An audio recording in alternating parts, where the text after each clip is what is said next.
Kita sambut firman Tuhan, saudara-saudaraku. Mari kita berdoa.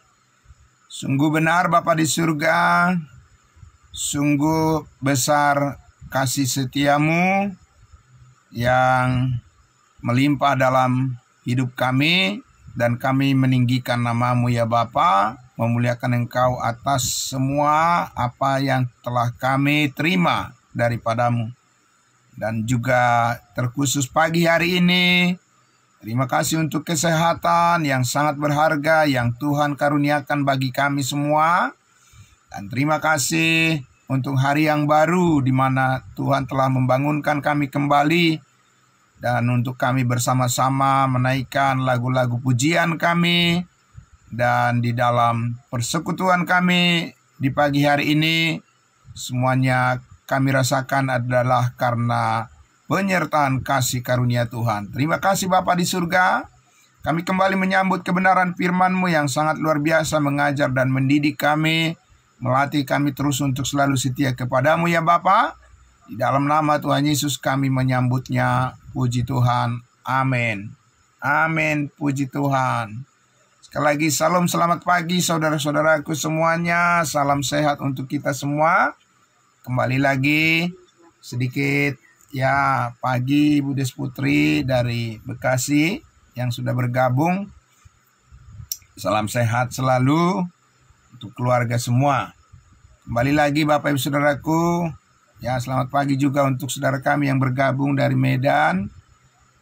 Hambanya Bapak Evangelis Aliarno Situmorang dan juga keluarga. Selamat pagi, terima kasih untuk kebersamaan kita. Dan Bapak Ibu Saudara, kembali saya mengingatkan lagi untuk saat teduh kita pada hari Sabtu dan juga ibadah Minggu, kemudian hari Senin. Bapak Ibu Saudara semuanya kita lakukan dari posisi kita di puncak karena acara retreat kita. Dan untuk hari Sabtu, hari Senin kita liburkan dulu saat teduh kita Bapak Ibu Saudara ya. Kita akan bersama-sama menikmati ibadah kita bersama ya di acara retreat kita di puncak. Puji Tuhan, semuanya saudara-saudaraku sudah dipersiapkan dengan baik, dan kita terus mohon pimpinan Tuhan untuk menyertai kita semuanya supaya segala sesuatu yang sudah dipersiapkan bisa berjalan sebagaimana yang kita harapkan bersama untuk memperlengkapi orang-orang kudusnya Tuhan. Lebih teduh lagi Bapak Ibu Saudara dalam setiap sesi acara yang sudah kita rancangkan bersama. Puji Tuhan saudara-saudaraku yang dikasihi Tuhan Yesus. Maka pagi hari ini ya saudara, kita akan kembali dulu ke kelanjutan dari apa yang sudah kita bahas 1, 2, 3 kali. Masih berbicara tentang bagaimana kita Bapak Ibu Saudara memahami apa yang sudah terjadi dan apa yang sedang terjadi dan bagaimana yang akan datang. Ya, kita bisa melihat mengapa masalah-masalah itu banyak terjadi di mana-mana ya Bapak Ibu Saudara, sehingga dengan kita mengetahui sumber dan penyebabnya, kita bisa menghindarkan diri dari situ untuk kita bisa fokus Bapak Ibu Saudara kepada ya pelayanan kita yang setia kepada Tuhan Yesus Juru Selamat kita. Masih berbicara tentang bagaimana saudara-saudaraku ya yang sudah didaftarkan di dalam Galatia pasal 5 ayat 19 dan 21 ya hanya sebagian besar dari hal-hal yang negatif yang disampaikan untuk menjadi bahan warning, peringatan buat kita, saudaraku, dan kita sudah sampai kepada bagian yang disebut dengan percideraan. Jadi saudara tahu maksud daripada percideraan itu, seditions, ya. Disebut itu adalah satu sifat dosa menghasut gitu ya. Menghasut, provokasi, membuat satu keonaran, ya Bapak Ibu Saudara, dan kita bisa itu bukan satu rahasia lagi di pemandangan sehari-hari, itu bisa kita lihat yang mengakibatkan perpecahan, mengakibatkan ya pertentangan, ya perseteruan, dan juga bahkan saudara kita lihat itu juga yang memancing daripada peperangan terjadi di berbagai tempat di muka bumi ini di sepanjang sejarah. Nah, kita belajar Bapak Ibu Saudaraku yang dikasihi Tuhan Yesus dari dalam Alkitab, ya, bagaimana cara untuk mengatasinya, bagaimana supaya kita tetap bisa dengan teduh, dengan tenang, kita bisa menjalani kehidupan kita bersama dengan segala tanggung jawab yang Tuhan berikan bagi kita. Jadi sekali lagi Bapak Ibu Saudara, kita membicarakan hal-hal yang negatif di dalam Alkitab ini bukan supaya kita mengikuti atau karena kita senang membicarakan hal-hal dosa, membicarakan hal-hal perbuatan daging, tapi memang Bapak Ibu Saudara, kalau kita tidak bisa membedakan, ya, maka kita sendiri pun tidak tahu apakah kita sudah terseret ke sana atau kita masih ada di posisi yang jauh, ya Bapak Ibu Saudara, atau tidak terlibat di dalam hal-hal itu. Maka pengetahuan kita akan kebenaran harus kita isi dengan sebaik-baiknya, supaya dari contoh-contoh yang ada di dalam Alkitab ini, ya, di samping kita ya bisa belajar dari masa yang lalu, maka kita juga bisa memberikan pertolongan, menasehati, dan juga memberikan pengajaran kepada orang lain supaya damai sejahtera Tuhan yang menjadi bagian dari orang-orang yang selalu hatinya mau takut akan Tuhan. Amin. Nah, kita lihat Bapak Ibu Saudara, pada pagi hari ini saya mengajak kita ya melihat di dalam Kejadian pasal 13 ini tentang Abraham, ya. Tentang Abraham dan Lot, ya, Lot keponakannya. Cerita di Kejadian pasal 13 bagaimana Bapak Ibu Saudara Abraham itu berbesar hati. Amin. Berbesar hati Abraham ya untuk tidak mau terprovokasi dengan ya hal yang negatif yang dibuat oleh keponakannya sendiri, tetapi Abraham itu selalu mencari damai, ya, mengusahakan damai di dalam keluarganya, ya, kepada saudara-saudaranya. Nah, itulah Bapak Ibu Saudara, keteladanan di mana dia ya tidak mau terprovokasi Abraham, tapi dia memilih jalan damai terhadap saudara-saudaranya yang berbuat tidak adil kepadanya, ya. Nah, Bapak Ibu Saudara, kita lihat di dalam Kejadian pasal 13, ya, Kejadian 13. Ya, sudah Bapak Ibu Saudara, kalau Bapak Ibu Saudara sudah melihat Alkitabnya, sudah membuka Kejadian pasal 13, ya, saya akan membacakan untuk kita. Ada banyak pelajaran yang sangat berharga, berkat yang sangat berharga yang bisa kita ambil dari cerita Abraham dan Lot ini. Ya, judul perikopnya di situ apa? Abraham dan Lot berpisah. Ya, kita baca dari ayat 1 ya. Maka pergilah Abram, namanya masih Abram, nanti berikutnya baru dirubah namanya menjadi Abraham. Maka pergilah Abram dari Mesir ke tanah Negeb dengan istrinya dan segala kepunyaannya, dan Lot pun bersama-sama dengan dia, dengan Abram. Ya, jadi Lot ini adalah keponakan Abram. 2. Adapun Abram sangat kaya, banyak ternak, perak, dan emasnya. Ya, jadi dia adalah orang yang sangat kaya disebutkan di sini. Ya, Bapak Ibu Saudara. Ya, Abram ini, dan kita lihat ayat 3 dikatakan, ia berjalan dari tempat persinggahan ke tempat persinggahan dari tanah Negeb sampai dekat Betel, di mana kemahnya mula-mula berdiri antara Betel dan Ai, ke tempat mesbah yang dibuatnya dahulu di sana. Disitulah Abram memanggil nama Tuhan. Ya, jadi dulu ya di zaman patriark, ya di zaman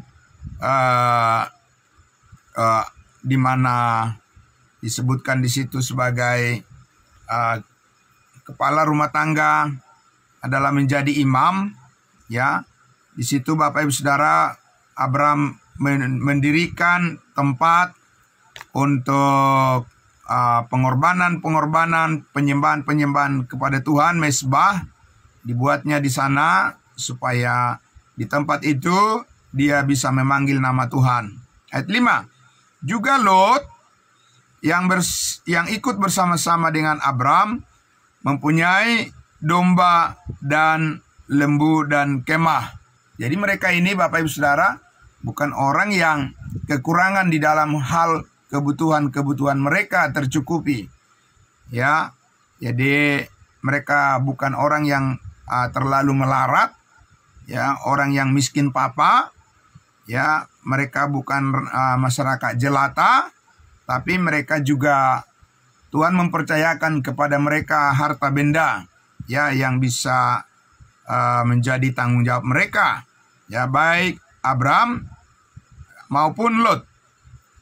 Nah, ayat 6, tetapi negeri itu tidak cukup luas bagi mereka untuk diam bersama-sama, sebab harta milik mereka amat banyak. Ya, sehingga mereka tidak dapat diam bersama-sama. Jadi Bapak Ibu Saudara, kadang-kadang harta itu juga, ya, orang yang menginginkan harta banyak, dan itu juga sumber masalah juga Bapak Ibu Saudara. Kita lihat di sini ya.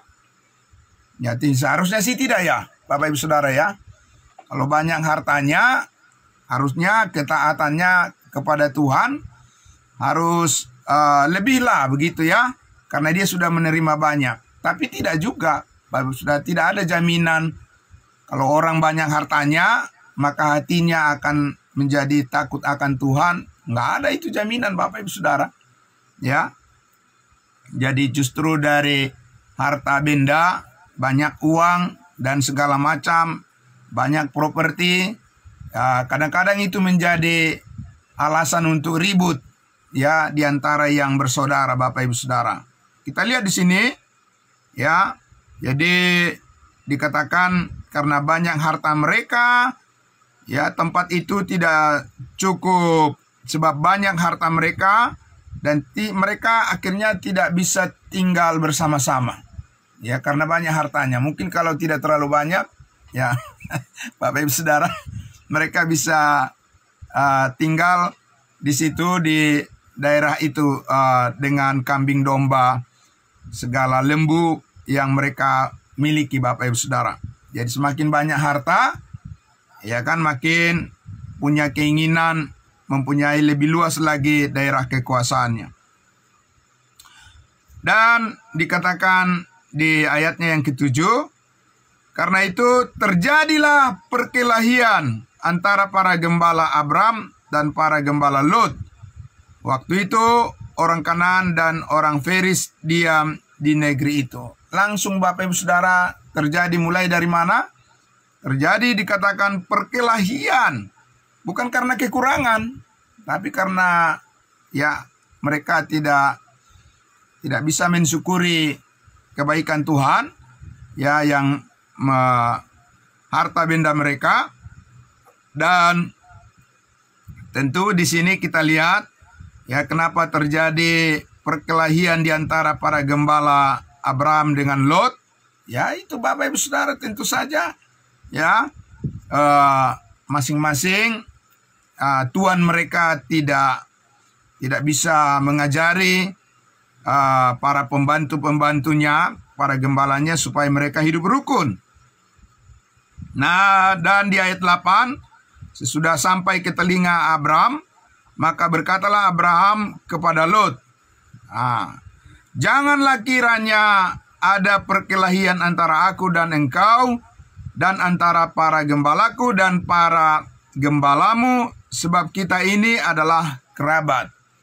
Jadi Bapak Ibu Saudaraku yang dikasihi Tuhan Yesus, siapa yang duluan yang berinisiatif untuk meredam supaya tidak terjadi perkelahian, supaya tidak berantem Bapak Ibu Saudaraku? Ya, kita lihat dari bagian ini, ya Lot lah. Padahal Lot itu kan keponakannya, mesti hormat ya kepada omnya gitu ya.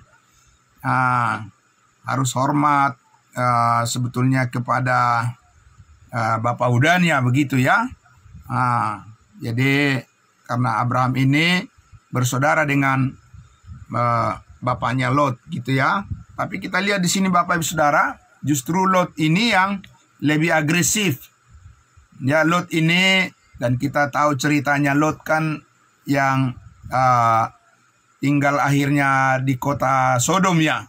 Kota Sodom dan Gomora, memang Lot inilah yang mempunyai sifat duniawi yang sangat besar ya.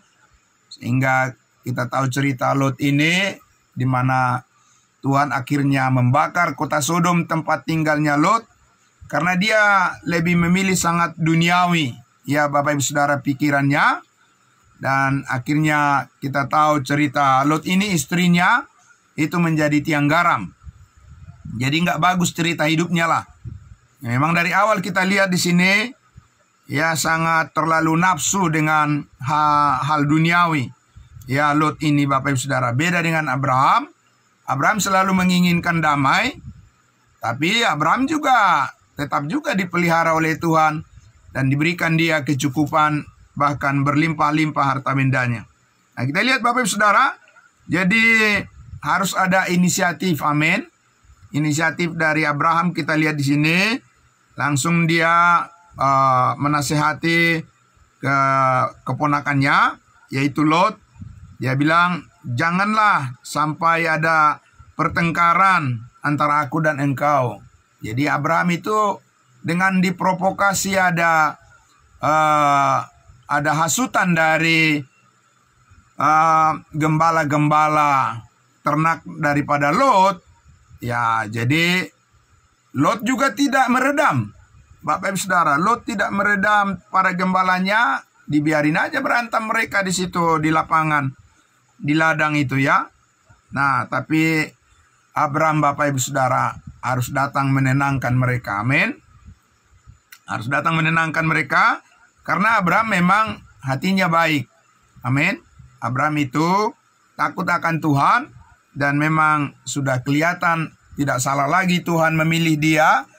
Ya, Abraham itu menjadi nenek moyang pewaris daripada bangsa pilihan, bangsa Israel, ya. Dan dia bisa menjadi contoh, menjadi teladan.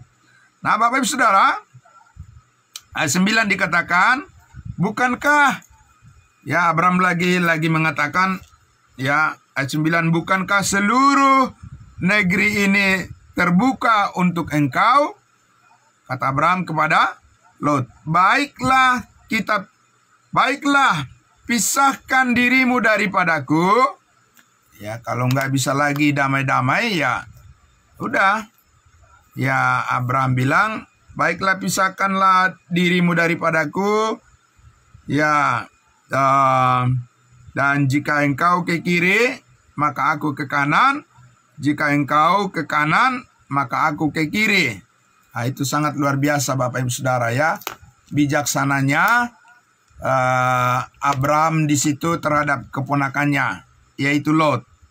Ya, jadi kita lihat Bapak Ibu Saudara, Abraham di sini tidak mau dia terprovokasi dengan perkelahian daripada para gembala ya antara Lot dan Abraham, tapi Abraham itu selalu memikirkan damai. Amin. Memikirkan akan keharmonisan di dalam keluarga mereka. Ya, jadi Bapak Ibu Saudara, sekali lagi sebenarnya kan Abraham ini Ya, dia kan lebih berkuasa ya. Kan dia kan omnya, gitu ya. Ya, jadi tapi Bapak Ibu Saudara, Abraham itu mengalah, bukan berarti dia kalah Bapak Ibu Saudara ya. Mengalah bukan berarti itu maksudnya adalah kalah. Tapi karena di hati Abraham, ya dia takut akan Tuhan, lebih memilih untuk menawarkan kedamaian ya di antara mereka yang berkeluarga. Itu sangat luar biasa Bapak Ibu Saudara ya. Jadi kalau kita lihat sebenarnya kan Abraham bisa bilang, lah kamu ini, aku yang bawa kamu dari kampung, begitulah kira-kira ya. Kan Abraham yang bawa Lot ini Bapak Ibu Saudara. Ya, bukan Abraham yang mengikut Lot, tapi Lot lah yang mengikuti Abraham. Ya, dan ikut untuk mendiami tanah yang dijanjikan oleh Tuhan, yang berlimpah susu dan madu, ya, untuk memelihara hidup mereka. Tapi saudaraku, siapa yang mengalah di sini kita lihat? Yang mengalah justru Abraham Bapak Ibu Saudara. Ya, untuk apa mengalah? Apa karena dia bodoh? Apa karena dia tidak tahu bahwa dia lebih berhak? Tahu dia Bapak Ibu Saudara. Tapi dia lebih memilih apa? Lebih memilih untuk damai di dalam keluarganya. Nah, ini contoh sangat luar biasa Bapak Ibu Saudara. Kita lihat ya, supaya tidak berkelanjutan ya, karena topik yang kita bahas kan masih berhubungan dengan Galatia pasal 5 ayat 20, yaitu tentang percideraan ya, dan roh pemecah, begitu ya. Percideraan, roh pemecah dikatakan ya. Nah, provokasi, dosa menghasut itu akan ada di mana-mana Bapak Ibu Saudara. Dalam keluarga juga ya, orang-orang yang tidak takut akan Tuhan, ya itu bisa, bukan rahasia lagi lah Bapak Ibu Saudara, bisa kita dengar dan bisa kita tahu itu terjadi di banyak keluarga juga. Dan tidak terkecuali kepada Abraham juga, hal yang sama juga pengalaman itu Bapak Ibu Saudara terjadi ya, provokasi ya, bukan dari orang yang jauh, tapi dari orang yang paling dekat lagi kan. Nah, tapi disinilah kita lihat Abraham itu memang hatinya baik dan selalu menginginkan damai di dalam keluarganya. Nah, jadi Bapak Ibu Saudara, jadi apa yang ditawarkan oleh Abraham tadi, kalau menurut pemandangan daripada Lot, saudaraku, menurut pemandangan Lot, dia itu apa namanya ya, jadi berpikir serakah gitu ya. Karena kita lihat tadi kalau di pandangan daripada Abraham, dia bilang, bukankah daerah ini sangat luas bagi kita, lebih daripada cukup untuk menjadi sumber kehidupan bagi kita. Berkat Tuhan itu besar. Nah, itu kalau pandangan Abraham seperti itu. Beda lagi dengan Lot ini Bapak Ibu Saudara. Kalau Lot ini memandangnya terlalu sedikit ya, yang dia peroleh, dan dia ingin lebih banyak lagi. Dan kalau bisa, meskipun dia adalah ponakan, tapi dia Bapak Ibu Saudaraku berpikir bahwa dialah yang ngatur gitu ya. Jadi memang begitu, provokasi, roh percideraan, roh pemecah itu seperti itu Bapak Ibu Saudara. Selalu menginginkan hal yang lebih banyak bagi dirinya, dan di situ ada ketidakadilan. Nah, tapi Abraham Bapak Ibu Saudara, cara pandangnya berbeda. Ya, dia memandang bahwa apa yang dia terima dari Tuhan itu bagi dia sangat besar. Amin. Nah, Bapak Ibu Saudara, ini kalau kita hubungkan apalagi dengan kita yang sudah diselamatkan, kita orang-orang percaya, orang-orang kudusnya Tuhan, ya lebih besar lagi Bapak Ibu Saudara kita melihat berkat Tuhan yang kita terima melalui kasih karunia-Nya. Amin. Sebab di Efesus pasal 1 dikatakan ayat 3, terpujilah Allah Bapa kita ya, yang di dalam Kristus Yesus telah mengaruniakan kepada kita segala berkat rohani di dalam sorga. Amin.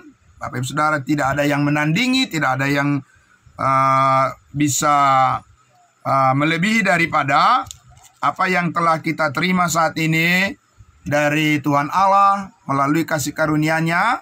Bapak Ibu Saudara, pengampunan segala dosa, penebusan akan hidup kita, dan dijadikan kita menjadi milik Allah dan pewaris surga untuk selama-lamanya.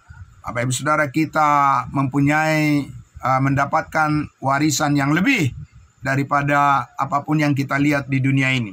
Dan di situ Bapak Ibu Saudara, soal ini cara pandang, soal bagaimana melihat Bapak Ibu Saudaraku tentang pemeliharaan Tuhan. Itu orang-orang yang hidup takut akan Tuhan, itu pasti dia lebih optimis seperti Abraham ini kan. Ya Bapak Ibu Saudara, kalau Lot merasa terlalu sedikit ya yang dia peroleh, dan dia ingin menguasai yang lain lagi. Tapi kalau kita lihat Bapak Ibu Saudaraku, di sini Abraham mengatakan apa yang Tuhan berikan kepada kita itu sangat luas, ya, sangat besar, dan mencukupi apa yang kita perlukan, bahkan melimpah. Jadi iman itu pengharapan kan Bapak Ibu Saudara ya. Jadi Abraham ini kita lihat dia mempunyai pandangan, mempunyai mata rohani, ya. Mungkin ya itu mata jasmani, pandangan orang bisa sama secara jasmani, tapi kalau sudah melibatkan keinginan di dalam hati, nah Bapak Ibu Saudara lain lagi. Jadi itu tergantung apa yang dipikirkan dan apa yang diharapkan oleh seseorang. Kalau Abraham kita lihat di sini, saudaraku, dikatakan apa tadi dikatakan di situ? Dia berikan solusi nih. Ayat 9. Bukankah seluruh negeri ini terbuka untuk engkau? Baiklah, pisahkanlah dirimu daripadaku. Jika engkau ke kiri, maka aku ke kanan. Jika engkau ke kanan, maka aku ke kiri. Jadi memberikan solusi dia. Amin Bapak Ibu Saudara. Itu yang luar biasa. Supaya tidak terjadi di antara mereka gesekan antara Abraham dengan Lot. Ya, maka dia berikan solusi. Ada jalan keluar. Amin. Sama seperti kita tahu apa yang dikatakan oleh Paulus di dalam kitab Korintus, ya, bahwa pencobaan yang kita hadapi tidak melebihi daripada kekuatan kita, kekuatan manusia, sebab Allah adalah setia. Pada saat kita dicobai, Allah memberikan jalan keluar. Amin. Jadi Bapak Ibu Saudara, jadi ini soal iman, soal pandangan dan pengharapan, apa yang mendasari daripada orang melihat sesuatu, ya. Jadi Abraham di sini tidak khawatir. Dia awalnya, ya Bapak Ibu Saudara, Abraham ini tidak takut, tidak khawatir akan pemeliharaan Tuhan terhadap dirinya, ya, dan juga keluarganya. Makanya dia bisa memberikan kata-kata yang menyejukkan kepada keponakannya, yaitu Lot, ya. Nah, kalau Lot ini Bapak Ibu Saudara, dia selalu dikuasai oleh kekhawatiran. Ya, tadi sudah saya sampaikan, dan cerita tentang kehidupan Lot kan kita tahu bagaimana Tuhan membakar Sodom dan Gomora di mana Lot tinggal di sana, dan pada akhirnya hangus semua, dan Lot tidak mendapatkan warisan apa-apa. Sementara kalau Abraham, Bapak Ibu Saudara, kita tahu ya dia selalu dipelihara oleh Tuhan, dan bahkan selama-lamanya dia akan menjadi bapa rohani daripada banyak orang. Ya, bukan hanya secara jasmani dia diberkati oleh Tuhan, tapi secara rohani juga keturunan yang sangat banyak. Itu yang dijanjikan Tuhan kepadanya, seperti banyaknya bintang di langit dan pasir di tepi laut. Nah, Bapak Ibu Saudara, kita lihat di ayatnya yang ke-10. Ya, bagaimana respon daripada Lot Bapak Ibu Saudara? setelah Abraham memberikan opsi kepadanya, ya, Abraham memberikan opsi pilihan, kalau kau ke kanan, aku ke kiri. Kalau kau ke kiri, aku ke kanan. Bagi Abraham, ya, bukan apa yang dilihatnya secara kasat mata yang menjadi penjamin masa depannya, tapi apa yang Tuhan telah janjikan kepadanya, maka itulah yang dia pegang. Amin, Bapak Ibu Saudara. Itu yang sangat luar biasa, ya. Nah, ayat 10 dikatakan, lalu Lot melayangkan pandangannya, dan dilihatnya lah bahwa seluruh lembah Yordan banyak airnya seperti taman Tuhan, seperti tanah Mesir, sampai ke Zoar. Hal itu terjadi sebelum Tuhan memusnahkan Sodom dan Gomora. Jadi Bapak Ibu Saudaraku, ya, Lot ini semata-mata hanya bergantung kepada pandangan mata secara fisik saja, ya, tidak melibatkan hati dia, ya, artinya dia tidak berpikir seperti Abraham, ya. Kalau Abraham, Bapak Ibu Saudara, dia melihat segala sesuatu dari hati, ya, dari janji Tuhan tentunya yang sudah dia terima. Tapi kita lihat Bapak Ibu Saudara, Lot ini langsung memandang ke arah mana? Ke arah lembah Yordan. Padahal di situ Bapak Ibu Saudara, disitulah, ya, kota Sodom dan Gomora, yang kita tahu di situ adalah tempat di mana, ya, segala macam dosa yang dilakukan oleh penduduk daripada kota Sodom dan Gomora. Jadi Lot mengarahkan pandangannya ke situ Bapak Ibu Saudara, ya. Jadi di ayat 11 dikatakan, sebab itu Lot memilih baginya seluruh lembah Yordan itu, lalu ia berangkat ke sebelah timur, dan mereka pun akhirnya berpisah dengan Abraham.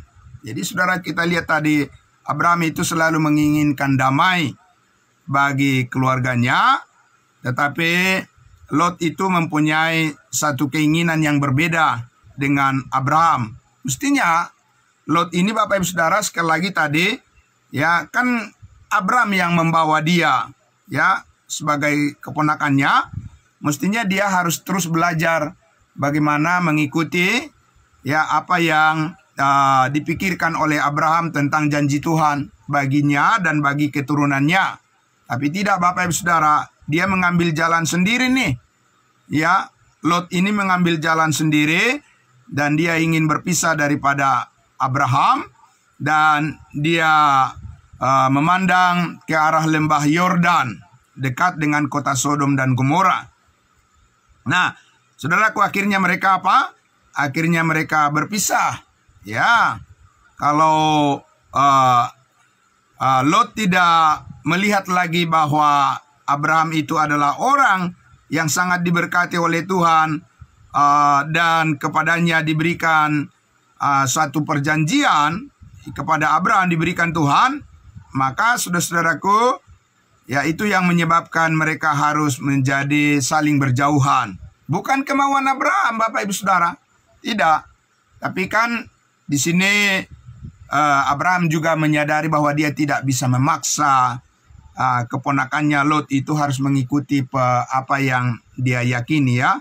Sehingga Abraham membiarkan saja seperti itu, karena, ya, setiap orang bebas untuk memilih apa yang menjadi harapan-harapannya, dan masing-masing menerima resikonya atas pilihan-pilihannya.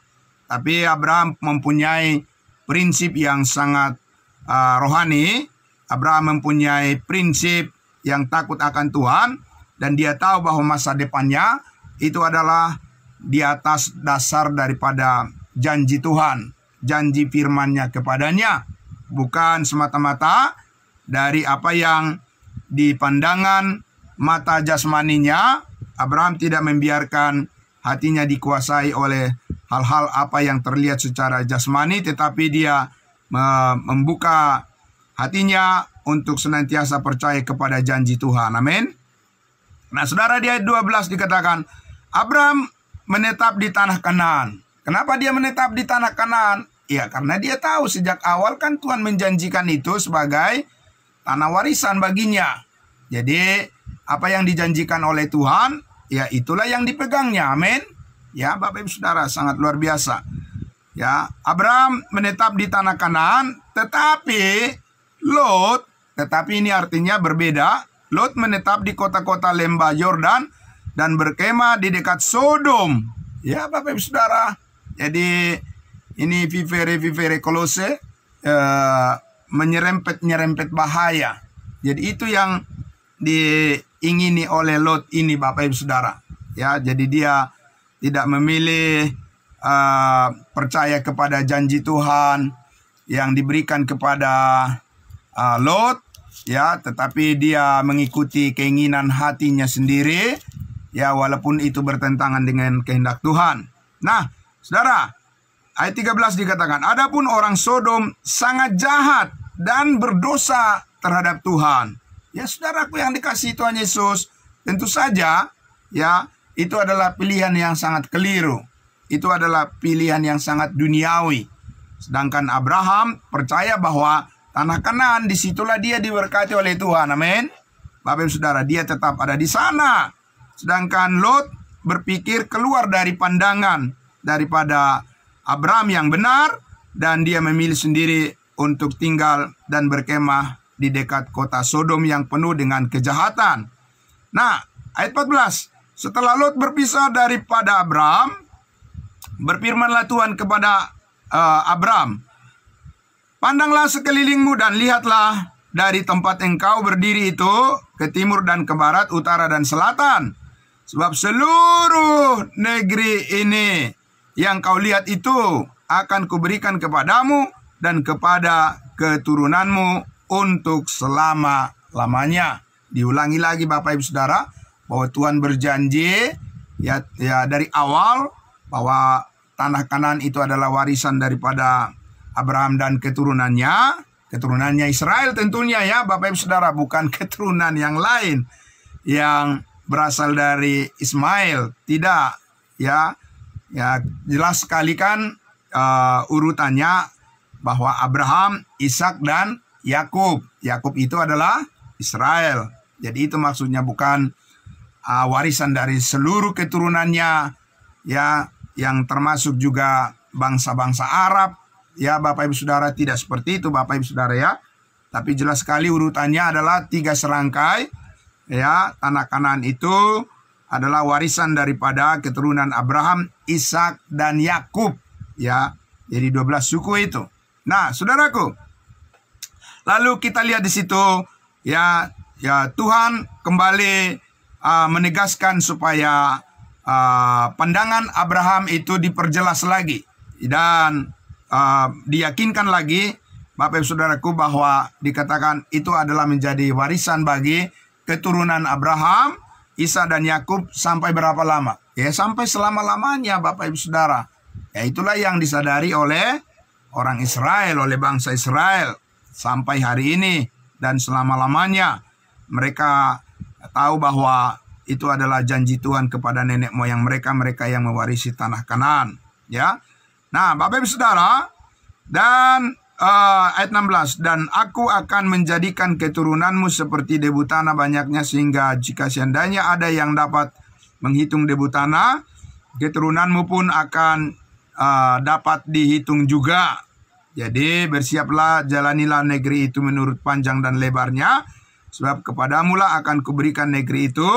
Sesudah itu Abraham memindahkan kemahnya dan menetap di dekat pohon-pohon terbantin di Mamre dekat Hebron, lalu didirikannya lah mesbah di situ bagi Tuhan sebagai pertanda bahwa ya itu adalah warisan yang berasal dari Tuhan sendiri, bukan dari dari nenek moyang Abraham warisan itu, ya, dari orang tuanya, tapi itu warisan langsung dari Tuhan diberikan kepada Abraham, dan saudara, Abraham menerimanya melalui iman.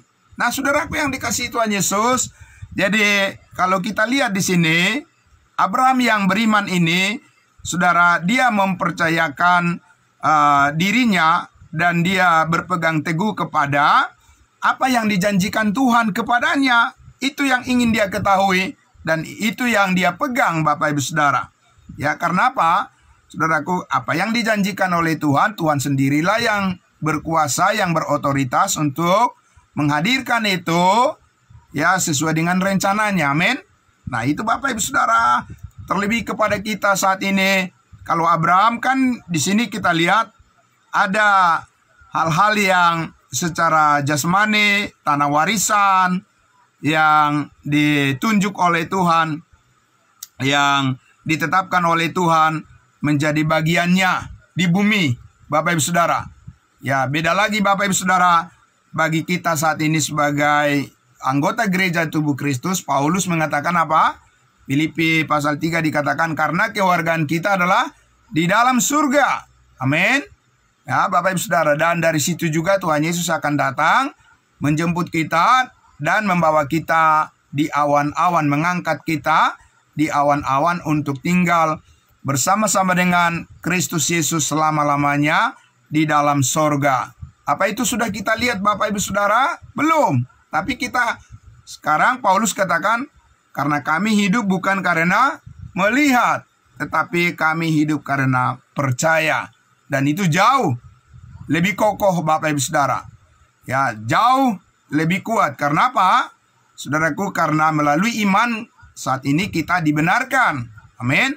Melalui iman kita sekarang dikuduskan oleh darah Kristus. Melalui iman kita diampuni dari segala dosa kita. Dan melalui iman, bukan karena usaha dan perbuatan, kita sekarang memperoleh kasih karunia Allah hidup yang kekal, yang tidak kita usahakan selama-lamanya. Dan ada jaminan meterai Roh Kudus. Amin. Bapak Ibu Saudara, ada jaminan meterai Roh Kudus. Jadi Allah melakukan segala-galanya jauh lebih sempurna, karena Yesus berkata di atas kayu salib sudah selesai. Ya, tetelestai. Jadi kita menerima apa yang sempurna, Bapak Ibu Saudaraku. Ya, lebih sempurna daripada apa yang diterima oleh Abraham. Kenapa Bapak Ibu Saudara? Ya, kita lihat saudaraku sekarang, ya, tanah Kanaan yang dijanjikan oleh Tuhan kepada Abraham dan keturunannya itu bisa menjadi rebutan. Terjadi peperangan dan banyak manusia yang mati sia-sia. Puluhan ribu, ratusan ribu, Bapak Ibu Saudara, mereka rebutan untuk rebutan hal-hal yang secara jasmani, secara lahiriah tidak ada jaminan untuk saat ini bahwa keturunan Abraham bisa menguasai, menempati seluruh tanah perjanjian itu. Tapi bagi saudara dan saya, saudaraku yang dikasihi Tuhan Yesus, sebab dikatakan bahwa kita adalah pewaris surgawi. Amin. Bahwa di dalam Kristus Yesus, ya, segala sesuatu yang kita perlukan itu sudah dimeteraikan dengan Roh Kudus, mulai dari keselamatan hidup yang kekal dan pemeliharaan akan hidup kita. Dan di dalam perjuangan kita ada Roh Kudus yang memimpin hidup kita, Bapak Ibu Saudaraku, supaya ya kita benar-benar melihat bahwa ya saat ini kasih karunia Tuhan itulah yang paling sempurna yang kita miliki dan tidak bisa diambil, tidak bisa dirampas oleh siapapun. Bapak Ibu Saudara, tidak bisa diperebutkan oleh iblis, oleh setan penguasa kerajaan angkasa di udara, dan tidak ada yang bisa memisahkan kita dari kasih Allah dalam Kristus Yesus, baik maut, baik kuasa-kuasa di udara, di bumi, di bawah bumi. Bapak Ibu Saudara, damai sejahtera Tuhan selalu memelihara hati dan pikiran kita untuk mempercayai terus, Bapak Ibu Saudara, bahwa segala berkat yang daripada Tuhan di dalam Kristus Yesus kita memperolehnya. Pada akhirnya hidup kita akan dipermuliakan bersama-sama dengan Dia. Amin. Nah, Bapak Ibu Saudaraku yang dikasihi Tuhan Yesus, tetap setia kepada kebenaran kasih karunia Allah. Sebab sama seperti Abraham hidup karena dia percaya, ya, dan terlebih lagi kita Bapak Ibu Saudara hidup karena iman. Sebab iman itu sudah dimeteraikan oleh Roh Kudus, dan Tuhan Yesus sudah berdiam di dalam diri kita, di dalam hati kita, dan kita di dalam Dia untuk selama-lamanya. Kita selalu bersama-sama di dalam segala berkat yang Tuhan curahkan di dalam kehidupan kita melalui Roh Kudus. Untuk selama-lamanya kita akan menikmati dan memilikinya. Amin. Bapak saudaraku, selamat pagi untuk kita semuanya. Tetap setia melakukan segala pekerjaan yang Tuhan percayakan kepada kita, sebab Tuhan terus membawa hidup kita kepada seluruh kehendak-Nya yang berkenan kepadanya, dan kita siap untuk selalu percaya kepada apa yang Tuhan katakan di dalam firman-Nya. Amin. Mari kita berdoa. Bapa dalam surga, terima kasih. Kami sangat bersyukur ya Bapa, bahwa janji firman-Mu melebihi daripada perkataan manusia, melebihi daripada apa yang kami pandang secara kasat mata, sebab pandangan Tuhanlah yang membuat segala sesuatu dengan segala kuasa-Mu itu menjadi nyata, dan kami hanya percaya saja bahwa yang terbaik dari Tuhan itulah yang telah kami miliki dan akan kami miliki, dan menjadi milik kami selama-lamanya bersama dengan Kristus Yesus yang telah mati dan bangkit dan hidup selamanya, dan yang menghidupkan kami juga. Bersama-sama dengan Kristus Yesus kami memperoleh segala-galanya yang tidak bisa kami hitung dengan pengetahuan kami sendiri, dan yang tidak bisa kami ukur dengan apapun yang di pandangan kami dalam penglihatan kami. Tetapi melalui iman kami tahu, kami percaya bahwa sesuatu yang sangat dahsyat luar biasa telah Tuhan sediakan bagi kami setiap anggota tubuh-Mu. Di dalam Kristus kami memperoleh kesempurnaan itu untuk selama-lamanya hidup dalam sukacita dan dalam damai sejahtera-Mu. Diberkatilah semua saudara-saudara kami yang telah berkenan di pagi hari ini bergabung dengan kami dalam program ibadah saat teduh kami pada pagi hari ini dan seterusnya. Tuhan memberkati mereka semuanya. Tuhan berikan kekuatan, hikmat, dan juga kedalaman, ya, kerinduan untuk lebih mengetahui lagi ya, janji Tuhan yang luas dan yang tinggi, yang dalam dan yang tidak terbatas itu. Terima kasih Bapa dalam surga. Di dalam nama Tuhan Yesus kami berdoa dan bersyukur. Amin. Puji Tuhan. Selamat pagi saudara-saudaraku semuanya. Amin. Terima kasih. Ya, terima kasih Bu Bet. Terima kasih semuanya Bapak Ibu. Kembali dulu kepada hambanya Bapak Pendeta Bardosi. Ya, terima kasih. Selamat pagi. Salam semuanya. Selamat beraktivitas. Tuhan memberkati. Amin.